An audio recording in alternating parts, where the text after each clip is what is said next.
이번 주간은 민족의 명절인 추석이 있습니다. 어제는 교회산 벌초도 했습니다. 추석을 맞아 많은 분들이 고향에 계신 부모님을 찾아뵙고 또 모처럼 형제들과 또 화목한 좋은 시간들을 가지지 않을까 생각합니다. 오늘은 헤어진 지 20년 만에 고향으로 돌아오는 한 인물과 또 그를 맞이하는 형의 모습을 통하여 하나님께서 우리에게 들려주시는 음성을 나누고자 합니다. 고향을 멀리 떠나서 외삼촌 라반의 집에 피신 가했던 야곱이었습니다. 형 에서가 노여움으로 죽이려고 했기 때문에 형을 피해서 그렇게 간 거죠. 잠시 가서 숨어 있으면 되는 줄 알았는데 어느덧 20년의 세월이 흘렀습니다. 그동안 야곱은 고생을 참 많이 했습니다. 그곳에서 외삼촌의 가축들을 돌보고 기르느라 손발이 부르트고 잠을 자지 못한 적이 하루 이틀이 아니었습니다. 참 외삼촌에게 속아서 참 눈물로 밤을 지새우던 억울했던 날들도 있었습니다. 하지만 그러한 가운데서도 하나님께서 알게 모르게 야곱을 지키셨고 복을 주셨습니다. 야곱은 외삼촌 라반의 딸 가운데에 아내를 맞이하라는 이 부모의 바람도 성취를 했고 그곳에서 하나님께서 은혜를 부으셔서 많은 가축과 재산도 모으게 됩니다. 가축이 점점 이제 야곱이 많아지자 이 가축 문제로 인하여 야곱을 대하는 외삼촌 라반의 태도가 라반의 시선이 곱지 않게 되었습니다. 바로 그때쯤에 하나님께서 야곱아 내 조상의 땅, 내 족속에게로 돌아가라. 내가 너와 함께 하겠다. 하나님 말씀하셨습니다. 이에 야곱이 고향으로 돌아옵니다. 외삼촌 라반이 양털을 깎으러 간 사이에 몰래 외삼촌이 자기를 보내지 않을까 싶어서 몰래 가족과 모은 가축 재물을 가지고 도망을 오다가 혼이 나기도 했지만은 그 가운데 하나님께서 지켜주셨습니다. 그렇게 해서 야곱은 고향으로 돌아오게 됩니다.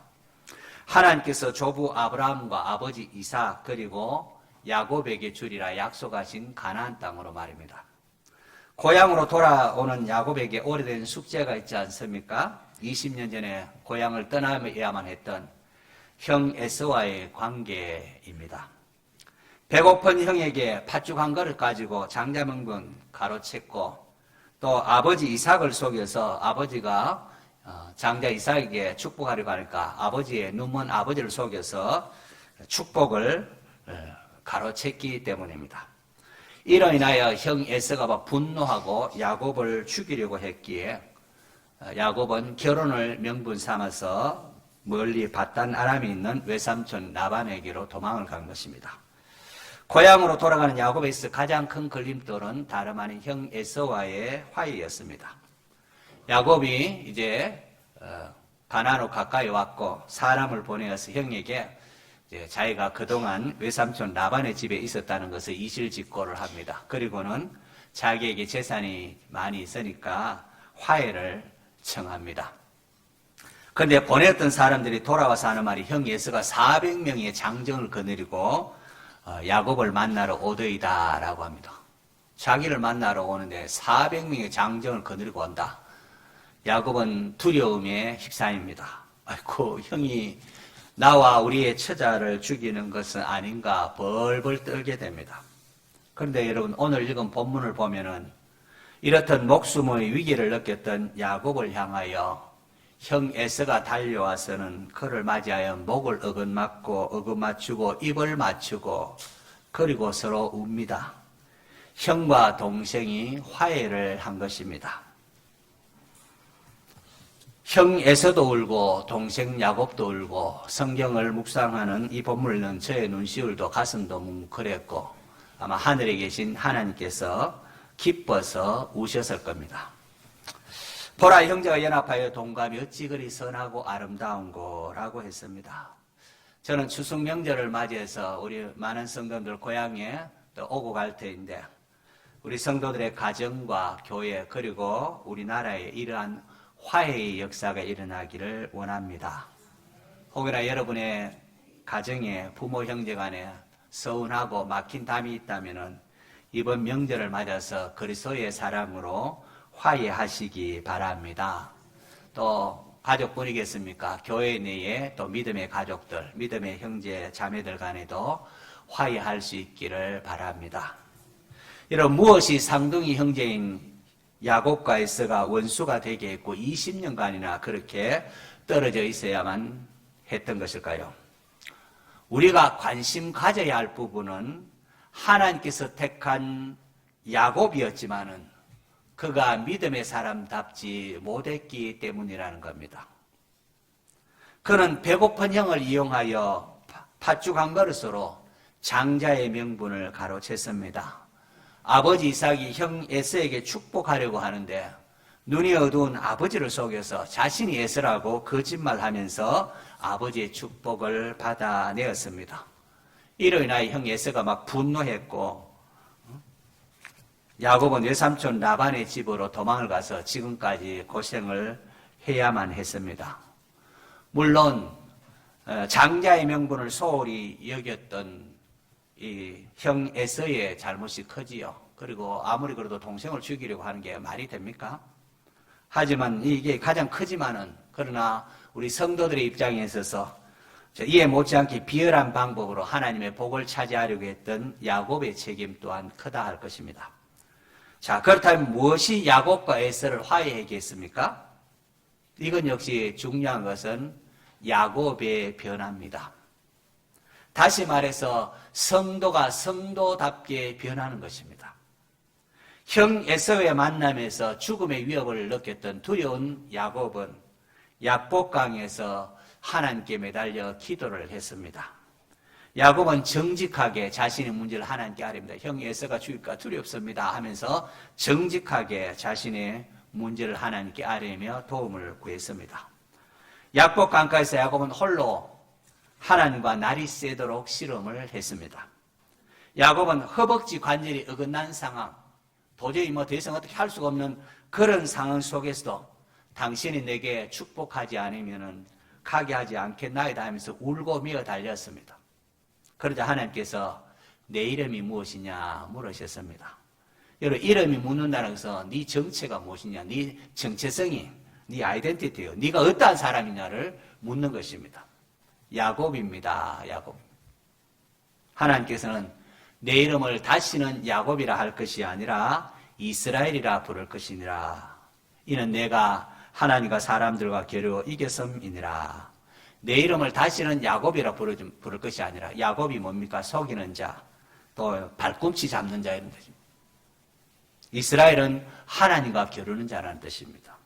하나님께서는 야곱에게는 다시는 야곱처럼 형을 속이고 아버지를 속이고 가는 곳마다 남의 발꿈치를 잡는 그런 짓을 하지 말라고 하시면서 이스라엘이라는 이름을 주십니다. 이스라엘, 하나님과 겨루는 자라는 뜻이죠.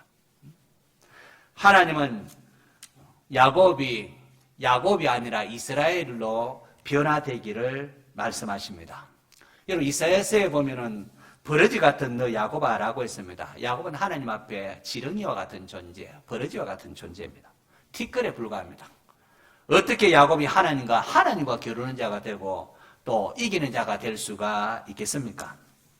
그 비결은 하나님 앞에 회개하고 항복하는 겁니다.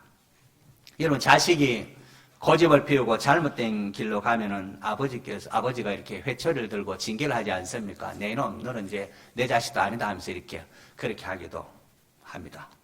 하지만 자신의 잘못을 깨닫고 아버지 제가 잘못했습니다. 앞으로는 절대로 그렇게 하지 않겠습니다 하고 진심으로 애통하고 돌이키면은 어떡합니까?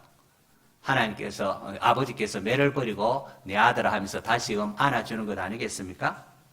마찬가지입니다. 하나님께서 자신의 죄를 고백하며 하나님의 도움을 구하는 야곱을 보시고는 너는 하나님과 겨루어 이겼다 그렇게 말씀해 주십니다. 성도들, 이 부분이 굉장히 사실은 또한 중요한 부분입니다. 아무리 아버지가 매를 들고 자식을 때려도 아버지가 나를 사랑한다는 것을 알아야 그게 자식다운 겁니다. 하나님께서 우리를 때로 잘못했을 때 징계를 하시지만은 하나님이 나를 사랑한다는 것을 알고 내가 돌이키고 회개하면 하나님이 나를 다시 받아준다는 사실을 믿는 것, 이게 믿음입니다. 그래서 하나님께 나아갈 때 이러한 믿음을 가지고 나아가요. 하나님 내가 이렇게 하는데 용서해 주실까? 그런 마음 가지고 나아가면 안 되는 겁니다. 하나님 우리를 용서하시는 분이십니다. 성도 여러분, 하나님은 오늘도 야곱 같은 우리 인생을 찾아오십니다. 두려워 떨고 있는 야곱을 찾아와서 씨름하고는 마침내 그래 네가 이겼다 그렇게 말씀하시는 하나님, 그분이 우리의 소망입니다. 그분이 우리의 희망이고 우리의 보루입니다. 하나님께서는 우리가 야곱이 아니라 이스라엘이 되기를 원하십니다. 문제가 생길 때에 그저 사람 속이며 장깨를 부리는 사람은 아직도 야곱입니다. 반면에 하나님께 나아가 그분께 매달려 문제를 해결하려는 사람, 바로 그가 이스라엘입니다. 여러분은 야곱입니까? 이스라엘입니까? 야곱은 인생의 열쇠가 자기 손에 달린 줄 알지만은 이스라엘은 모든 인생의 열쇠가 하나님께 달려 있음을 아는 자입니다. 하나님을 만나자 새롭게 야곱이 변화됩니다. 새롭게 변화되니까 세상 바라보는 눈이 달라집니다. 늘 떠오르는 태양이지만은 하나님 만나기 전에 보는 태양과 하나님 만나고 난 후에 보는 태양이 달리 보입니다. 산천초목이 달라집니다. 더 이상 사람으로 인하여 불평하거나 그렇게 하지 아니하고 또 두려워하지 아니하고 두려움을 이기고 담대해집니다. 예전에는 저 사람 때문에 나의 앞길이 형통하지 못하고 저 사람 때문에 내가 힘들다 생각했는데 이제는 그 사람이 오히려 사랑스러워져 보입니다. 하나님과 대면한 야곱은 더 이상 형 에서와의 만남이 두렵지만은 않았습니다. 이후에 야곱이 형 에서를 맞이하는 모습 보십시오. 야곱이 눈을 들어보니까 형 에서가 400명의 장정을 데리고 이렇게 옵니다. 문제는 그대로입니다. 그러나 그 문제를 대하는 야곱의 태도가 달라졌습니다. 야곱은 나름 아내와 자식들의 위치를 정하고는 자기가 그들의 앞에 나아가서 형을 맞이합니다. 죽으면 죽으리다라는 담대함으로 말입니다. 야곱이 형 에서를 태하는 태도, 이게 정말로 놀랍습니다. 쌍둥이 형입니다. 같이 태어났습니다. 그런데 형에게 7번이나 땅에 절을 합니다. 이건 그야말로 군주에게 절하는 그런 신하의 그런 모습입니다. 그야말로 자신을 낮추는 겸손의 태도를 보입니다. 형을 존중히 여기는 모습입니다. 우리가 누군가와 화해를 하려고 하면은 이렇듯 자신을 낮추는 겸손이 필요합니다. 그리스도인에게 가장 중요한 덕목이 다름 아닌 첫째도 겸손, 둘째도 겸손, 셋째도 겸손입니다. 우리가 구원받은 그 자체가 내가 잘나고 내가 노력해서 된 것이 아니라 전적인 하나님의 은혜 때문입니다. 성경 그 이유를 누구든지 자랑하지 못하게 하려 함이라고 했습니다. 그렇기에 하나님과 사람 앞에 겸손한 성도가 되시기를 바랍니다. 명절에 가족 만났을 때 자기 잘난 척 그렇게 의시되지 마시고 겸손하시기를 바랍니다. 세상에서 좋은 직장 가지고 돈 많이 벌었다고 해서 내가 똑똑해서 그렇다 이런 식으로 하면은 안 됩니다. 변화된 야곱을 보시면은 철저히 낮아졌고 자기에게 주어진 모든 것 하나님이 종에게 은혜로 주신 것입니다 라고 하면서 하나님만을 높였습니다. 우리가 가진 모든 것이 하나님께서 은혜로 주신 것임을 믿습니까? 여러분, 우리의 자녀도 물질도 하나님이 주신 것을 하나님께서 은혜로 주신 것임을 잊지 마시기를 바랍니다. 이렇게 7번 절함의 형을 대하는 이 야곱의 변화된 모습, 이렇게 성도가 겸손한 모습으로 변화될 때에 형에서도 변화가 됩니다. 상둥이인 자신을 향하여 주라고 존대하고 겸손하게 엎드리는 동생을 볼 때 형 에서의 마음이 막 녹았습니다. 그래 형 에서가 막 달려와서 야곱을 안고 목을 얻어맞고 입을 맞추고 그렇게 형도 울고 아우도 웁니다. 마치 누가복음에 나오는 탕자를 향하여 끌어안고 돌아온 탕자를 끌어안는 아버지의 모습을 보이는 것 같습니다. 형제 사이에 지금까지 우리가 무슨 짓을 하고 있었느냐는 겁니다. 예물을 드린다는 야곱을 향하여 에서가 내 동생아 나도 재산 많으니 네 소유는 그냥 두라 그렇게 말하면서 형다운 모습을 보입니다. 그러자 야곱이 아닙니다 형님 받으세요. 내가 형님의 얼굴을 배운 적 하나님의 얼굴을 본 것 같습니다 라고 했습니다. 이것이 형제다운 것입니다. 형님 이 예물 받으세요. 아니야 동생 나도 많아 너 가져. 이게 형제다운 겁니다. 사실 야곱이 형 에서에게 드린 가축은 엄청납니다.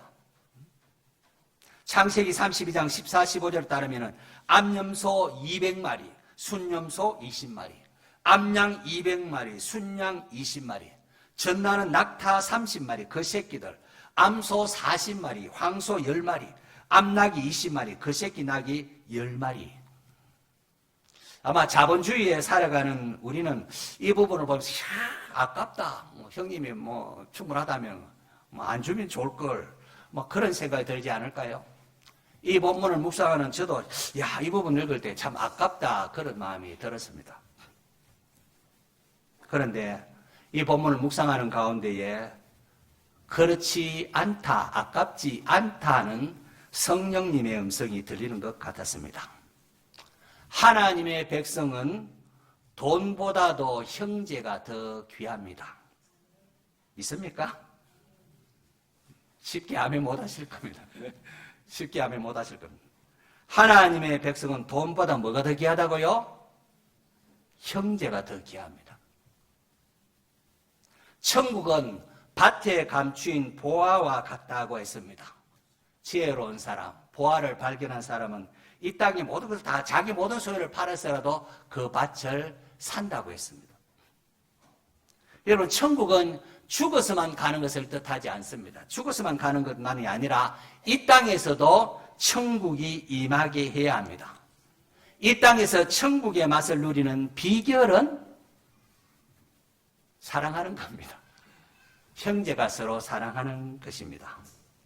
하나님이 이 성경 말씀을 통해 우리에게 원하는 게 무엇인지 가르치셨는데 그건 다름이 아니라 온 우주 만물의 주인이 창조주 하나님이시고 그 하나님의 주인됨을 인정하고 하나님 감사합니다. 내가 누리는 모든 것 하나님의 것입니다. 하나님께 감사하고 그리고 우리가 서로 사랑하는 것입니다. 돈으로 인하여 자식이 원수가 되고 형제가 원수가 되는 경우가 얼마나 많습니까? 왜 그렇습니까? 거기에 천국이 있겠습니까? 사랑이 식었기 때문입니다. 사랑하면은 다 줍니다. 사랑하면 다 줍니다. 줘도 아깝지 않습니다. 여러분 삭개오를 보십시오.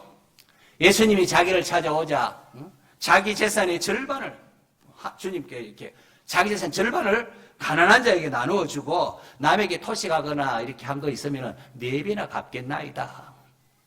그렇게 했습니다. 그러자 오늘 구원이 이 집에 이르렀도다. 이 사람도 아브라함의 자손이로다. 그렇게 나왔습니다. 성도 여러분, 사탄이 부추기는 이기심과 미움에 농락당하지 마시기 바랍니다. 죄가 우리를 지배하지 못하게 해야 합니다. 가족들 간에 믿지 않는 사람이 있거든 먼저 믿는 성도들이 물질적으로 조금 더 손해를 보도록 하십시오. 양채처럼 그렇게 행동하면 안 됩니다. 그러면 복음이 들어갈 리도 없습니다. 물질적으로 내가 조금 더 내겠습니다. 이렇게 나갈 때에 성도의 성도다움이 드러납니다. 우리에게는 일용할 양식을 주시는 하나님이 있습니다. 그 하나님 아버지를 믿고 관용하며 먼저 손을 내미는 성도 되시기 바랍니다. 믿고 순종 한번 해보십시오. 추석 명절을 맞으면서 한 가지 더 나누고 싶은 것이 있습니다. 하나님께서 우리나라에 얼마나 복을 많이 주셨는지요. 이 대한민국 여권만 가지고 있으면은 전 세계적으로 가지 못할 나라가 거의 없습니다. 전 세계 198개국을 한국 여권이 있으면 여행할 수가 있습니다. 여권 파워가 세계 1위, 2위 이걸 다투고 있습니다. 그런데 같은 민족인 북한 땅만큼은, 바로 코앞에 있는 북한 땅만큼은 자유롭게 왕래하지 못하고 있습니다. 북한의 남침으로 시작된 6.25 전쟁 이후에 남한과 북한은 철천지 원수로 나누어졌고, 북한 정권이 수시로 도발하는 것으로 인하여 수많은 상처를 받은 우리로서는 북한을 품기가 쉽지가 않습니다. 그럼에도 남한과 북한은 오랜 반목과 질시, 언젠가 반드시 풀어야 할 숙제입니다. 교회는 이 일을 위하여 기도해야 합니다. 속히 북한의 핵기업이 사라지고 북한의 교회가 재건되고 신앙의 자유가 주어지도록 기도하시기 바랍니다. 남북이 이게 얼마나 정치를 왜 하는지 모르겠어요. 남북이 자유롭게 같은 민족이 왕래하며 자유민주적으로 평화적 통일되도록 우리 성도들이 기도할 수 있기를 바랍니다. 예전에 한번 소개한 적이 있는데요. 8년 전에 분단 70주년을 맞아서 통일부에서 통일에 대한 염원을 담아 이렇게 분단을 상징하는 철조망으로 만든 피아노로 연주하는 고향의 봄 한번 소개한 적이 있는데 한 번 더 시청하도록 하겠습니다.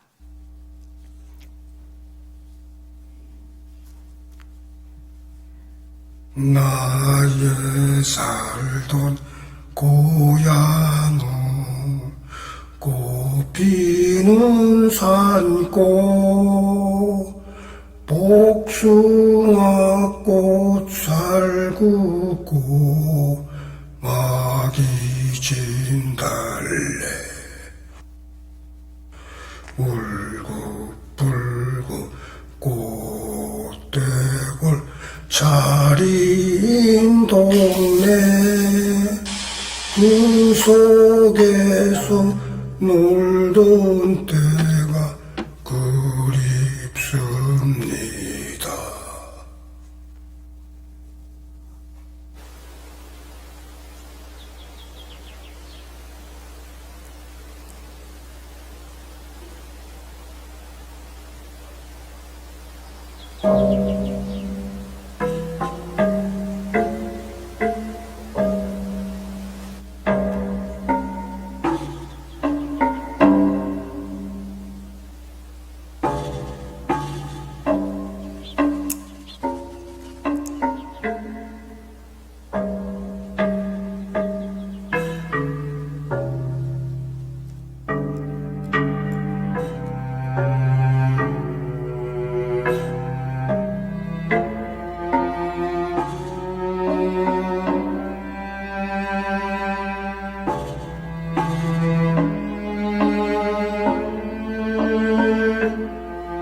이번 추석 명절을 맞으면서 우리가 가정 예배를 드릴 때에 고향에 가고 싶어도 가지 못하는 실향민이 있음을 알고 남북의 화해와 평화를 위하여 기도할 수 있기를 바랍니다.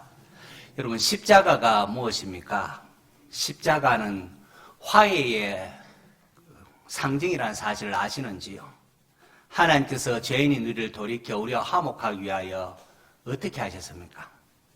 죄인된 우리와 화목하기 위하여 하나님은 자기의 독생자를 이 땅에 보내셨고 십자가에 피 흘려 죽게까지 그렇게 하셨습니다. 그 십자가의 은혜로 구원함 받은 성도들의 삶은 어떠해야 합니까? 오늘은 화목하게 하는 사람으로 부름을 받았습니다. 그런 직책을 받았습니다. 화목하게 하는 사람이 되어야 합니다. 이 십자가의 복음은 하나님과 우리 사이를 화목하게 하고 유대인과 이방인, 남자와 여자, 종과 자유자를 하나 되게 하고 가정의 남편과 아내, 부모와 자식을 화목하게 합니다. 추석 명절 앞두고 화해의 눈물이라는 제목으로 말씀을 나누었습니다. 이번 명절 화해의 역사가 우리의 가정과 교회 그리고 나라에 일어나기를 원합니다. 상황이 바뀌기 전에 먼저 되어야 할 것은 하나님의 백성인 내가 성도다워지는 것입니다.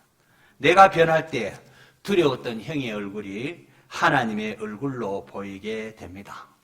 이를 위하여 하나님 앞에 정직하게 기도하고 겸손함으로 부모와 형제, 이웃을 대할 수 있기를 바랍니다.